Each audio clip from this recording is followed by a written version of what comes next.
हाँ तो दोस्तों, इस वीडियो के अंदर हम तीर्थ गोपीकॉन के आईपीओ के बारे में बात करेंगे और जानेंगे कि इस आईपीओ के अंदर आपको कितना लिस्टिंग गेन मिल सकता है और आपको इस आईपीओ के अंदर अप्लाई करना चाहिए या नहीं। चलिए शुरू करते हैं। तो देखिए, सबसे पहले हम ये जानेंगे कि ये कंपनी क्या काम करती है। कि जो कंपनी 2019 में ये कंपनी स्टार्ट हुई है, यानी कि लगभग 4 से 5 साल ये कंपनी को स्टार्ट हुए हो चुके हैं। क्योंकि ये जो कंपनी रोड कंस्ट्रक्शन हो गया, फिर उसके अलावा जो वाटर सप्लाई और सीवरेज से रिगार्डिंग यहाँ पे जो भी कंस्ट्रक्शन से रिगार्डिंग की जो सर्विसेज होती है, तो वो ये कंपनी हमें प्रोवाइड करवाती हुई नजर आती है। और मेनली अगर हम देखेंगे तो मध्य प्रदेश ये स्टेट के अंदर ये कंपनी हमें काम करती हुई नजर आती है।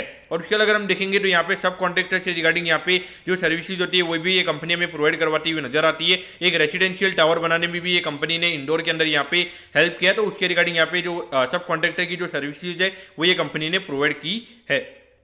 और उसके अगर हम यहाँ पे अगर हम कंपनी के एम्प्लॉइज की अगर हम बात करेंगे तो लगभग यहाँ पे 119 एम्प्लॉइज ये कंपनी के नाम में काम करते हुए नजर आते हैं। तो देखिए, एक तरीके से अगर हम देखेंगे कंस्ट्रक्शन कंपनी है तो वहाँ पे डेफिनेटली जो लेबर्स की रिक्वायरमेंट होती है वो यहाँ पे काफ़ी ज़्यादा रहती है। तो क्या जैसे डेफिनेटली यहाँ पे जो एम्प्लॉय का नंबर रहेगा वो यहाँ पे ज़्यादा ही रहेगा।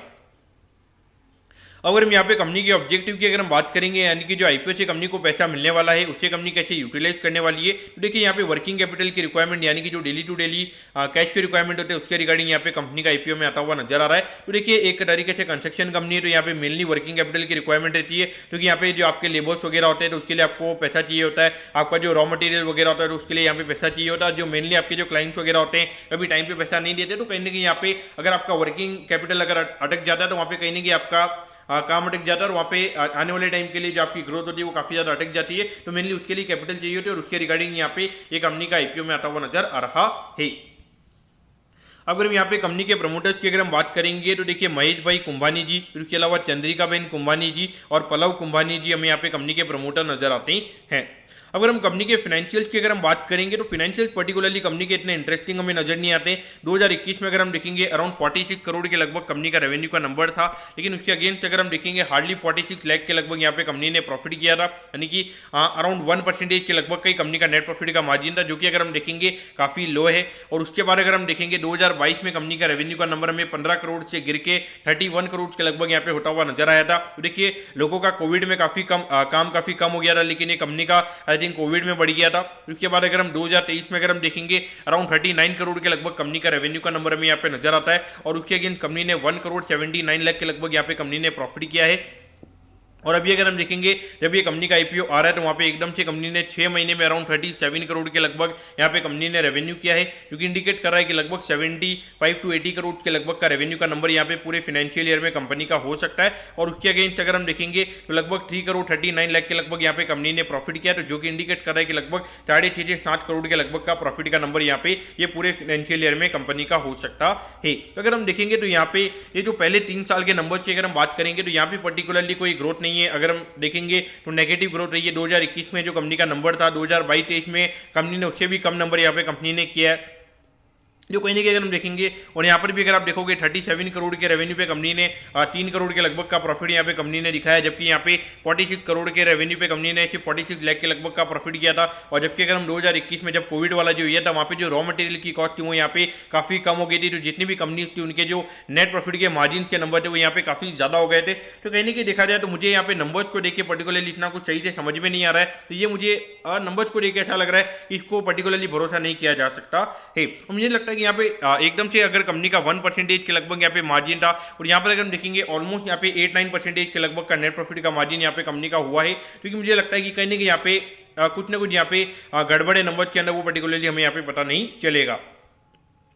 अगर हम आईपीओ की डिटेल्स के बारे में अगर हम बात करेंगे तो देखिए 8 अप्रैल को ये आईपीओ में स्टार्ट होता हुआ नजर आएगा और 11 अप्रैल को ये आईपीओ में क्लोज होता हुआ नजर आएगा। 111 रुपये पर शेयर पे ये कंपनी हमें शेयर देती हुई नजर आ रही है। 1200 शेयर्स का हमें यहाँ पे लॉट नजर आता है। आई थिंक एक लॉट को अप्लाई करने के लिए अराउंड 1,33,000 रुपीज आपको यहाँ पे लगने वाली हैं। अगर हम इशू साइज की अगर हम बात करेंगे तो अराउंड 44 करोड़ 40 लाख के लगभग का आईपीओ का इशू साइज हमें यहाँ पे नजर आता है, जिसमें अराउंड 50% के लगभग का रिटेल कोटा है, यानी कि लगभग 22 करोड़ के लगभग का रिटेल कोटा हमें यहाँ पे कंपनी का नजर आता है। और ये जो कंपनी है, कंपनी हमें एनएससी के एसएमई प्लेटफॉर्म पे ये कंपनी हमें लिस्ट होती हुई नजर आएगी।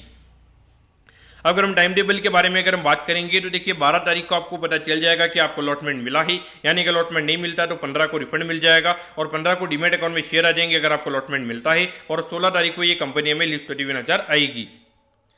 अब एट दी एंड अगर हम यहाँ पे वैल्यूएशन के बारे में अगर हम यहाँ पे बात करेंगे तो देखिए अराउंड 134 करोड़ के मार्केट कैप पे ये कंपनी का आईपीओ में आता हुआ नजर आ रहा है। तो अगर ये साल कंपनी अगर 6.5 से 7 करोड़ के लगभग की अर्निंग्स अगर ये कंपनी करती है तो उसके हिसाब से अगर हम बात करेंगे तो लगभग 19-20 के पी रेशियो पे ये कंपनी का आईपीओ में आता हुआ नजर आ रहा है। क्योंकि अगर हम कंपनी के नंबर्स को देखेंगे तो कहने की काफी फ्लैटिश नंबर हमें नजर आता है। अभी 6 महीने के जो कंपनी के नंबर्स है वहाँ पे देख के लग रहा है कि अभी थोड़ी बहुत यहाँ पे ग्रोथ आई है, लेकिन अगर हम देखेंगे तो इतना कुछ ज़्यादा पर्टिकुलरली ये कंपनी वाइज कुछ ज़्यादा खास मुझे यहाँ पे नजर नहीं आया। अगर हम वैल्यूएशन वाइज भी अगर हम बात करेंगे 19-20 के लगभग का पी रेशियो, नॉर्मली ये जो कंस्ट्रक्शन कंपनीज होती है ये लगभग इतने ही पी रेशियो पे हमें ट्रेड होती हुई नजर आ रही है। वैल्यूएशन वाइज भी कोई ज़्यादा सस्ता नहीं है। अगर हम ग्रे मार्केट की अगर हम बात करेंगे तो ग्रे मार्केट कुछ अराउंड 10-11 रुपये के लगभग चल रहा है, लेकिन देखिए इसमें जो रिटेल कोटा है वो 50% के लगभग का है। और यहाँ पे एक और जो आईपीओ है यानी कि डीसीजी वायर्स एंड केबल्स करके जो आईपीओ है वो भी हमें यहाँ पे 8 से 10 के लगभग खुलता हुआ नजर आएगा, और ये आईपीओ भी हमें सेम उसी टाइम पीरियड पे खुलता हुआ नजर आएगा। और इंटरेस्टिंग बात ये कि यहाँ पे जो लीड मैनेजर है वो दोनों ही यहाँ पे आईपीओ का सेम है, और दोनों ही आईपीओ के अंदर कोई क्यूआईबी और एंकर कोटा नहीं है,